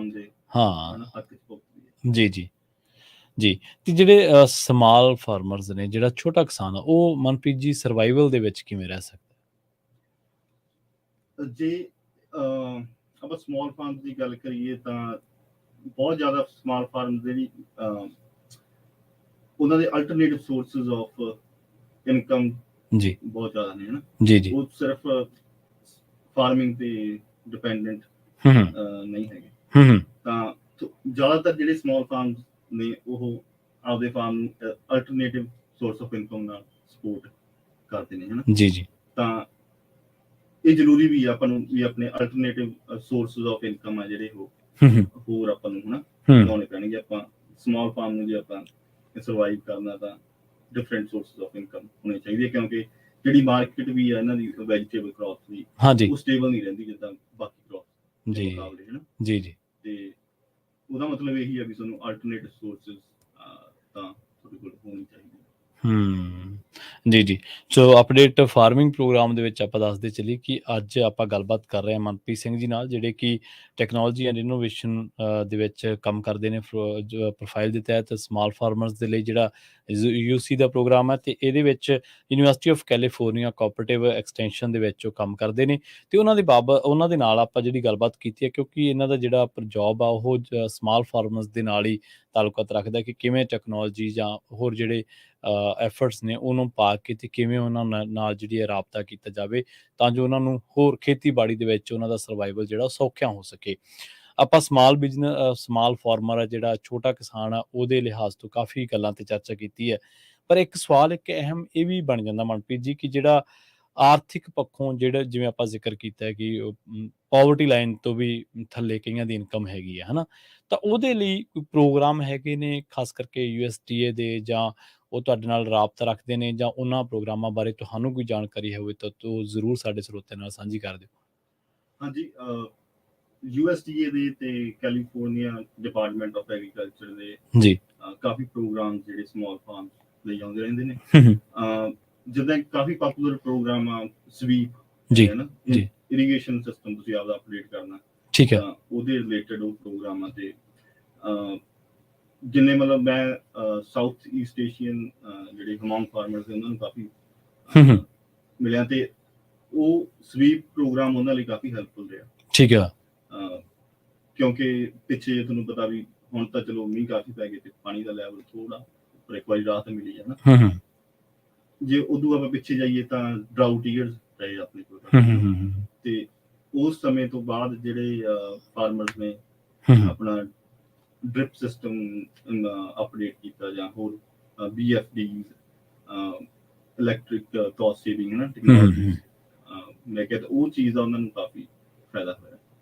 ਤੇ ਸਵੀਪ ਇੱਕ ਹੈਲਦੀ ਸੋਇਲਸ ਪ੍ਰੋਗਰਾਮ ਆ ਜੀ, ਜਿਹੜਾ ਤੁਹਾਨੂੰ ਸਪੈਸ਼ਲੀ ਮਤਲਬ ਆਰਗੈਨਿਕ ਐਗਰੀਕਲਚਰ ਜੇ ਤੁਹਾਡਾ ਹੈਗਾ ਤਾਂ ਉਹਦੇ ਵਿੱਚ ਬਹੁਤ ਹੈਲਪ ਕਰ ਸਕਦਾ। ਠੀਕ ਹੈ। ਹੈਲਦੀ ਸੋਇਲਸ ਪ੍ਰੋਗਰਾਮ ਦੇ ਵਿੱਚ ਕਾਫੀ ਪ੍ਰੈਕਟਿਸਿਸ ਆ ਜਾਂਦੀਆਂ, ਜਿੱਦਾਂ ਕੰਪੋਸਟ ਐਪਲੀਕੇਸ਼ਨ ਹੋ ਗਈ, ਕਵਰ ਕ੍ਰੌਪਸ ਹੋ ਗਈਆਂ, ਤੁਹਾਡੀ ਸੋਇਲ ਦੀ ਹੈਲਥ ਕਰਨ ਲਈ। ਤੇ ਇੱਕ ਪਿੱਛੇ ਜੇ ਹੁਣ ਪ੍ਰੋਗਰਾਮ ਹੋਰ ਮੈਨੂੰ ਈਮੇਲ ਆਈ ਸੀ, ਇੱਕ ਟ੍ਰਾਂਜੀਸ਼ਨ ਟੂ ਆਰਗੈਨਿਕ ਐਗਰੀਕਲਚਰ। ਠੀਕ ਹੈ ਜੀ, ਕਿਉਂਕਿ ਜਿਹੜੇ ਸਮਾਲ ਫਾਰਮਸ ਆ ਉਹ ਮਤਲਬ ਪ੍ਰੀਮੀਅਮ ਪ੍ਰਾਈਸ ਤੇ ਆਪਣੀ ਕ੍ਰੌਪ ਵੇਚਦੇ ਆ, ਤੇ ਆਰਗੈਨਿਕ ਐਗਰੀਕਲਚਰ ਇੱਕ ਕਾਫੀ ਵਧੀਆ ਓਪਰਚੁਨਿਟੀ ਹੋ ਸਕਦੀ ਹੈ ਨਾ।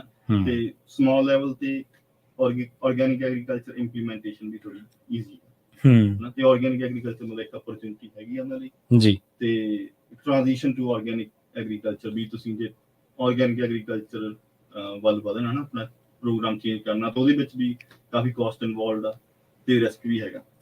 ਤੇ ਉਹਦਾ ਵੀ ਇੱਕ USDA ਦਾ ਪ੍ਰੋਗਰਾਮ ਆਇਆ ਸੀਗਾ ਜੀ, ਆਰਗੈਨਿਕ ਐਗਰੀਕਲਚਰ ਵੱਲ ਆਪਣਾ, ਠੀਕ ਹੈ, ਜਿਹੜਾ ਲੈ ਕੇ ਜਾਣਾ ਜੀ। ਤੇ ਇਦਾਂ ਦੇ ਹੋਰ ਪ੍ਰੋਗਰਾਮ ਵੀ ਕਾਫੀ ਆਉਂਦੇ ਰਹਿੰਦੇ ਆ ਬਿਗਨਰ ਫਾਰਮਰਸ ਲਈ, ਹੋਰ ਸਮਾਲ ਫਾਰਮਰਸ ਲਈ। ਠੀਕ ਹੈ, ਇਦਾਂ ਦੇ USDA ਦੇ ਕਾਫੀ ਪ੍ਰੋਗਰਾਮ। ਤੇ ਇਹਨਾਂ ਪ੍ਰੋਗਰਾਮਾਂ ਦਾ ਲਾਹਾ ਲੈਣ ਦੇ ਲਈ, ਇਹਨਾਂ ਪ੍ਰੋਗਰਾਮਾਂ ਦਾ ਲਾਭ ਉਠਾਉਣ ਦੇ ਲਈ ਕੀ ਕਲੇਮ ਕਰਨਾ ਪੈਂਦਾ? ਕੀ ਤੁਹਾਨੂੰ ਐਪਲੀਕੇਸ਼ਨ ਲਿਖਣੀ ਪੈਂਦੀ ਹੈ, ਈਮੇਲ ਲਿਖਣੀ ਪੈਂਦੀ ਹੈ, ਜਾਂ ਕੀ ਕਰਨਾ ਪੈਂਦਾ ਪ੍ਰੋਸੈਸ ਇਹਦਾ ਲਾਹਾ ਲੈਣ ਦੇ ਲਈ?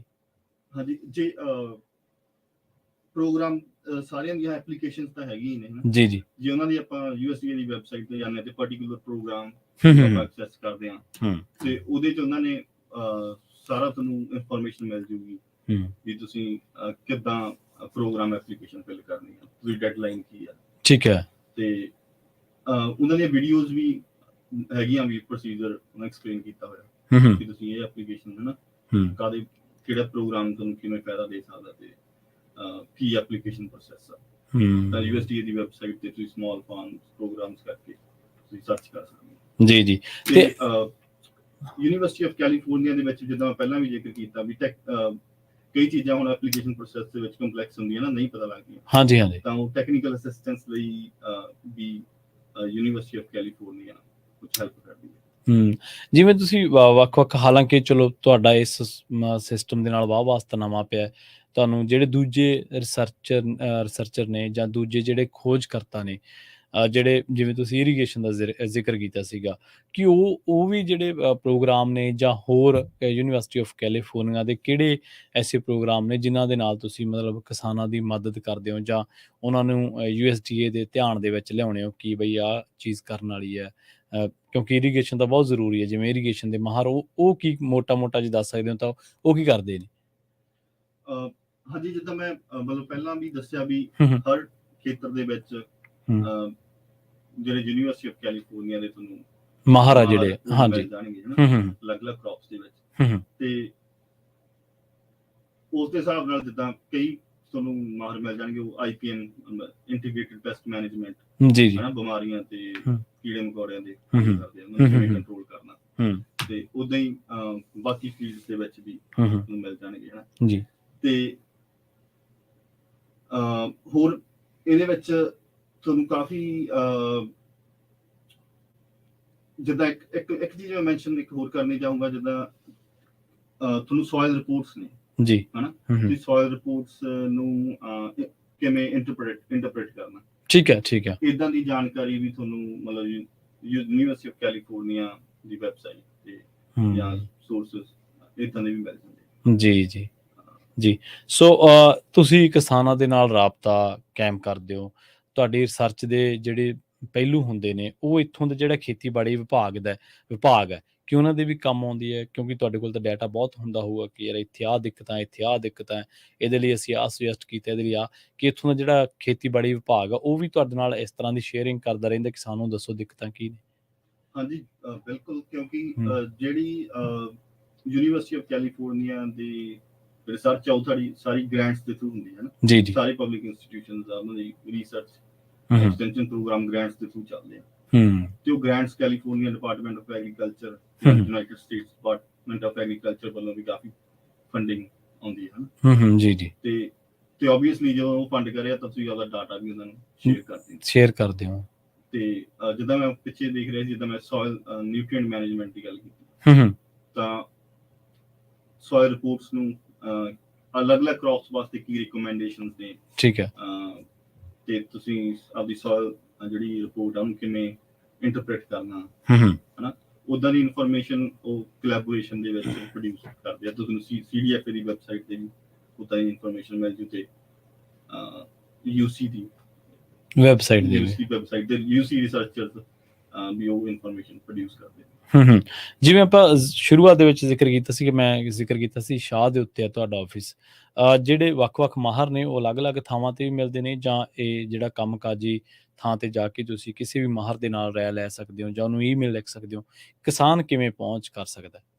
ਹਾਂਜੀ, ਜਿੱਦਾਂ ਮੈਂ ਦੱਸਿਆ ਵੀ ਹਰੇਕ ਕਾਉਂਟੀ ਦੇ ਵਿੱਚ ਕੋਆਪਰੇਟਿਵ ਐਕਸਟੈਂਸ਼ਨ ਆਫਿਸਰਸ ਹੈਗੇ ਨੇ, ਜਿਨ੍ਹਾਂ ਦੇ ਵਿੱਚ ਅਲੱਗ-ਅਲੱਗ ਐਡਵਾਈਜ਼ਰਸ ਨੇ ਜੋ ਅਲੱਗ-ਅਲੱਗ ਟੌਪਿਕ ਤੇ ਕੰਮ ਕਰ ਰਹੇ ਨੇ।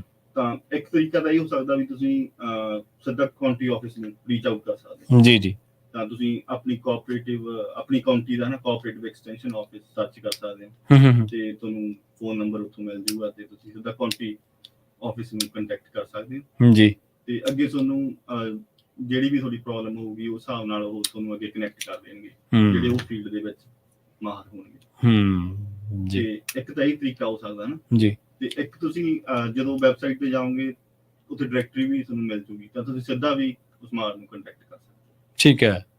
ਤੇ ਜ਼ਿਆਦਾਤਰ ਜਿਹੜੇ ਐਡਵਾਈਜ਼ਰਸ ਨੇ ਉਹ ਤੁਹਾਨੂੰ ਸ਼ਾਹ, ਜਿੱਦਾਂ ਤੁਸੀਂ ਆਫਿਸ ਦੱਸਿਆ ਨਾ, ਹਾਂਜੀ ਉੱਥੇ ਮਿਲ ਜਾਣਗੇ, ਪਰ ਕਈ ਇੱਕ ਤਾਂ UCANR ਦੇ ਵਿੱਚ division of agriculture natural resources crop extension offices ਨੇ, ਤੇ ਇੱਕ ਇਹਦੇ ਰਿਸਰਚ ਐਂਡ ਐਕਸਟੈਂਸ਼ਨ ਸੈਂਟਰਸ ਵੀ ਨੇ ਕੈਲੀਫੋਰਨੀਆ ਦੇ ਵਿੱਚ। ਮੇਰੇ ਖਿਆਲ 9 ਰਿਸਰਚ ਐਂਡ ਐਕਸਟੈਂਸ਼ਨ ਆਫਿਸਿਸ ਨੇ, ਠੀਕ ਹੈ, ਕੈਲੀਫੋਰਨੀਆ ਜੀ। ਤੇ ਇੱਕ ਇੱਥੇ ਪਾਰਲੀਅਰ ਦੇ ਵਿੱਚ ਕਰਨੀ agriculture research and education extension centre ਕਹਿੰਦੇ ਆ, ਤੇ ਮੇਰੀ ਪੋਜੀਸ਼ਨ ਵੀ ਉੱਥੇ ਹੈ, ਮੇਰਾ ਆਫਿਸ ਉੱਥੇ ਹੈ ਜੀ। ਤੇ ਤੁਸੀਂ ਉਹ ਰਿਸਰਚ ਐਂਡ ਐਕਸਟੈਂਸ਼ਨ ਸੈਂਟਰਸ ਨੂੰ ਵੀ ਰੀਚ ਆਊਟ ਕਰ ਸਕਦੇ ਹੋ ਜੀ। ਤੇ ਉੱਥੇ ਤੁਹਾਨੂੰ ਹੋਰ ਵੀ ਰਿਸਰਚਰ ਮਿਲ ਜਾਣਗੇ ਜਿਹੜੇ ਸਟੇਟ ਵਾਈਡ ਪ੍ਰੋਗਰਾਮ ਤੇ ਕੰਮ ਕਰਦੇ। ਅੱਛਾ, ਤੁਸੀਂ ਆਪਣੀ ਗੱਲਬਾਤ ਦੇ ਦਰਮਿਆਨ ਮਨਪ੍ਰੀਤ ਸਿੰਘ ਜੀ, ਤੁਸੀਂ ਜ਼ਿਕਰ ਕੀਤਾ ਸੀਗਾ ਵੀ ਆਰਗੈਨਿਕ ਵਾਲੇ ਪਾਸੇ ਵੀ ਹੋ ਕੇ ਕਿਸਾਨ ਜਿਹੜਾ ਉਹ ਚੰਗੀ ਕਮਾਈ ਕਰ ਸਕਦਾ। ਤੁਹਾਡੇ ਮੁਤਾਬਕ ਤੁਸੀਂ ਫਰੈਜ਼ਨੋ ਦੇ ਵਿੱਚ ਵਿਚਰੇ ਆ, ਕਿੰਨੇ ਕੁ ਜਿਹੜੇ ਸਮਾਲ ਫਾਰਮਰਸ ਨੇ, ਕਿੰਨੀ ਕੁ ਗਿਣਤੀ ਦੇ ਵਿੱਚ, ਜਾਂ ਕਹਿ ਲਓ ਕਿ ਕਿੰਨੇ ਕੁ ਲੋਕਾਂ ਨਾਲ ਤੁਹਾਡੇ ਨਾਲ ਇਹੋ ਜਿਹਾ ਵਾਹ ਪਿਆ ਜਿਹੜੇ ਹੁਣ ਇਸ ਚੀਜ਼ ਨੂੰ ਪਹਿਲ ਦੇ ਰਹੇ ਨੇ ਕਿ ਜੇਕਰ ਆਪਾਂ ਇਸ ਮਾਡਲ ਤੇ ਚੱਲਦੇ ਰਹੇ ਤਾਂ ਆਪਾਂ ਰੇਸ ਦੇ ਵਿੱਚੋਂ ਬਾਹਰ ਹੋ ਜਾਵਾਂਗੇ, ਜਾਂ ਆਪਾਂ ਨੂੰ ਆਰਥਿਕ ਪੱਖੋਂ ਕਾਫੀ ਘਾਟਾ ਝੱਲਣਾ ਵੀ ਪੈ ਸਕਦਾ ਹੈ, ਜਿਵੇਂ ਤੁਸੀਂ ਰਿਸਕ ਬੀਅਰਿੰਗ ਕਪੈਸਿਟੀ ਦਾ ਜ਼ਿਕਰ ਕੀਤਾ ਸੀਗਾ। ਤਾਂ ਕਿੰਨੇ ਕੁ ਲੋਕ ਨੇ ਜਿਹੜੇ ਹੁਣ ਆਲਰੇਡੀ ਆਰਗੈਨਿਕ ਬਾਰੇ ਸੋਚ ਰਹੇ ਨੇ ਜਾਂ ਉਹਨੂੰ ਅਮਲ ਦੇ ਵਿੱਚ ਲਿਆ ਚੁੱਕੇ ਨੇ, ਮਤਲਬ ਆਰਗੈਨਿਕ ਖੇਤੀ ਕਰਦੇ ਨੇ? ਹਾਂਜੀ ਪ੍ਰਵੀਨ ਜੀ, ਜੇ ਆਪਾਂ ਦੇਖੀਏ ਤਾਂ ਮੇਰੇ ਕੋਲ ਇਦਾਂ ਕੋਈ ਕੰਕਰੀਟ ਡਾਟਾ ਤਾਂ ਨਹੀਂ ਹੋਣਾ। ਹਾਂਜੀ ਹਾਂ, ਵੀ ਇੰਨੇ % ਆਰਗੈਨਿਕ ਕਰ ਰਹੇ। ਹਾਂਜੀ ਹਾਂਜੀ ਹਾਂਜੀ। ਪਰ ਜੇ ਆਪਾਂ ਇੱਕ ਆਈਡੀਆ ਦੇ ਤੌਰ ਤੇ ਲੋਕਾਂ ਨੇ ਇਹਨੂੰ ਅਡਾਪਟ ਕਰਨਾ ਸ਼ੁਰੂ ਕਰਤਾ ਹੁਣ ਐਜ਼ ਅ ਹੋਲ। ਜੇ ਆਪਾਂ ਯੂਐਸ ਦੀ ਗੱਲ ਕਰੀਏ ਤਾਂ ਜਿਹੜੀ ਆਰਗੈਨਿਕ ਪ੍ਰੋਡਕਟਸ ਦੀ ਡਿਮਾਂਡ ਆ ਉਹ ਲਗਾਤਾਰ ਵੱਧਦੀ ਜਾ ਰਹੀ ਹੈ। ਹਾਂਜੀ ਹਾਂਜੀ, ਯੂਐਸ ਦੇ ਵਿੱਚ ਨਹੀਂ, ਹੋਰ ਵਰਲਡ ਦੇ ਵਿੱਚ ਹੀ ਹੈ। ਹਾਂਜੀ, ਐਗਰੀਕਲਚਰ ਦੀ ਜਿਹੜੀ ਆਰਗੈਨਿਕ ਪ੍ਰੋਡਿਊਸ ਦੀ ਡਿਮਾਂਡ ਆ, ਫਰੈਸ਼ ਪ੍ਰੋਡਿਊਸ ਦੀ ਡਿਮਾਂਡ ਆ, ਉਹ ਵੱਧਦੀ ਜਾ ਰਹੀ ਹੈ। ਹਾਂਜੀ, ਤੇ ਯੂਐਸ ਦੇ ਵਿੱਚ ਉਸੇ ਲਾਈਨ ਤੇ ਚੱਲਦੇ ਆ ਤਾਂ ਜਿਹੜੇ ਫਾਰਮਸ ਦੀ ਗਿਣਤੀ ਆ ਜਾਂ ਲੈਂਡ ਅੰਡਰ ਆਰਗੈਨਿਕ ਐਗਰੀਕਲਚਰ ਉਹ ਵੀ ਵੱਧਦਾ ਜਾ ਰਿਹਾ।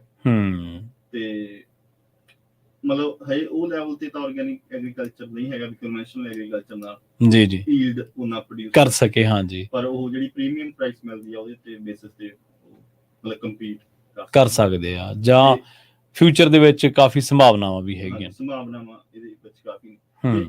ਇਹਦੇ ਵਿੱਚ ਜਿੱਦਾਂ ਗੱਲ ਕਰੀਏ ਤਾਂ ਫੰਡਿੰਗ ਵੀ ਕਾਫੀ ਆ ਰਹੀ ਹੈ। ਠੀਕ ਹੈ।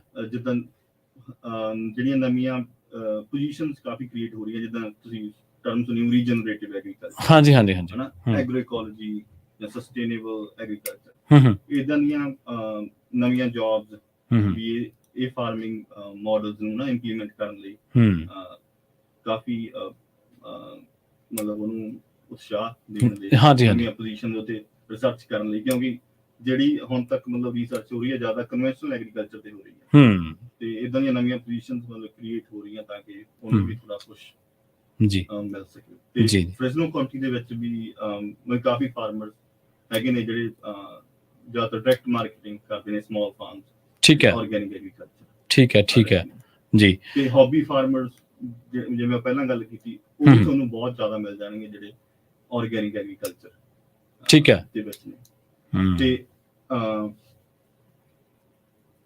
ਜਿੱਦਾਂ ਆਪਾਂ ਪਹਿਲਾਂ ਵੀ ਇੱਕ ਹੋਰ ਚੀਜ਼ ਮੈਂ ਮੈਂਸ਼ਨ ਕਰਨਾ ਚਾਹੂੰਗਾ, ਜਿੱਦਾਂ ਪਹਿਲਾਂ ਵੀ ਗੱਲ ਕੀਤੀ ਵੀ ਆਪਾਂ ਜਿਹੜੇ ਸਮਾਲ ਫਾਰਮਸ ਨੇ ਉਹਨਾਂ ਦੇ ਅਲਟਰਨੇਟਿਵ ਸੋਰਸਿਸ ਆਫ ਇਨਕਮ ਜਾਂ ਹੋਰ ਜੌਬਸ ਵੀ ਕਰਦੇ ਨੇ, ਹਨਾ। ਹਾਂਜੀ ਹਾਂਜੀ ਹਾਂਜੀ। ਤੇ ਜਿਹੜੀ ਇਹ ਟੈਕਨੋਲੋਜੀ ਆਟੋਮੇਸ਼ਨ ਆ ਤੇ ਉਹਨਾਂ ਨੂੰ ਆਪਦਾ ਫਾਰਮ ਮਤਲਬ ਸੌਖੇ ਤਰੀਕੇ ਨਾਲ ਚਲਾਉਣ ਲਈ ਵੀ ਹੈਲਪ ਕਰਦੀ ਹੈ, ਕਰ ਸਕਦੀ ਹੈ, ਹਨਾ। ਕਿਉਂਕਿ ਉਹਨਾਂ ਨੂੰ ਫਾਰਮਿੰਗ ਉਹਨਾਂ ਦਾ ਮੇਨ ਜੇ ਨਹੀਂ ਹੈਗਾ, ਹਨਾ, ਮੇਨ ਸੋਰਸ ਆਫ ਇਨਕਮ, ਤਾਂ ਉਹ ਟਾਈਮ ਵੀ ਘੱਟ ਆ ਆਪਣਾ ਫਾਰਮ ਮੈਨੇਜ ਕਰਨ ਲਈ। ਤਾਂ ਟੈਕਨੋਲੋਜੀ ਆਟੋਮੇਸ਼ਨ ਤੇ ਮਤਲਬ ਫਾਰਮ ਨੂੰ ਸੌਖੇ ਤਰੀਕੇ ਨਾਲ ਰਨ ਕਰਨ ਦੇ ਵਿੱਚ ਉੱਥੇ ਵੀ ਹੈਲਪ ਕਰ ਸਕਦੀ। ਜੀ ਜੀ, ਮਨਪ੍ਰੀਤ ਜੀ ਤੁਹਾਡਾ ਬਹੁਤ ਬਹੁਤ ਧੰਨਵਾਦ ਜੀ ਸਾਡੇ ਨਾਲ ਜੁੜਨ ਦੇ ਲਈ ਤੇ ਇਹ ਜਾਣਕਾਰੀਆਂ ਸਾਡੇ ਨਾਲ ਤੇ ਪੰਜਾਬੀ ਰੇਡੀਓ USA ਦੇ ਸਰੋਤਿਆਂ ਦੇ ਨਾਲ ਸਾਂਝੀਆਂ ਕਰਨ ਦੇ ਲਈ।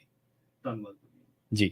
ਸੋ ਇਹ ਸਨ ਆਪਣੇ ਨਾਲ ਮਨਪ੍ਰੀਤ ਸਿੰਘ ਪੰਜਾਬ ਤੋਂ, ਬਰਨਾਲਾ ਜ਼ਿਲ੍ਹੇ ਦੇ ਪਿੰਡ ਗਹਿਲ ਤੋਂ ਨੇ, ਜਿਨ੍ਹਾਂ ਨੇ ਪੰਜਾਬ ਦੇ ਵਿੱਚ ਪੰਜਾਬ ਐਗਰੀਕਲਚਰ ਯੂਨੀਵਰਸਿਟੀ ਤੋਂ ਉਚੇਰੀ ਸਿੱਖਿਆ MSc ਐਗਰੀਕਲਚਰ ਦੇ ਵਿੱਚ ਹਾਸਲ ਕੀਤੀ ਤੇ ਇਹਦੇ ਨਾਲ ਨਾਲ ਅਮਰੀਕਾ ਦੇ ਵਿੱਚ ਉਹ ਜਿਹੜਾ ਇਸੇ ਦੇ ਆਧਾਰ ਦੇ ਉੱਤੇ ਹੋਰ ਉੱਚ ਸਿੱਖਿਆ ਹਾਸਲ ਕਰਨ ਲਈ ਆਏ।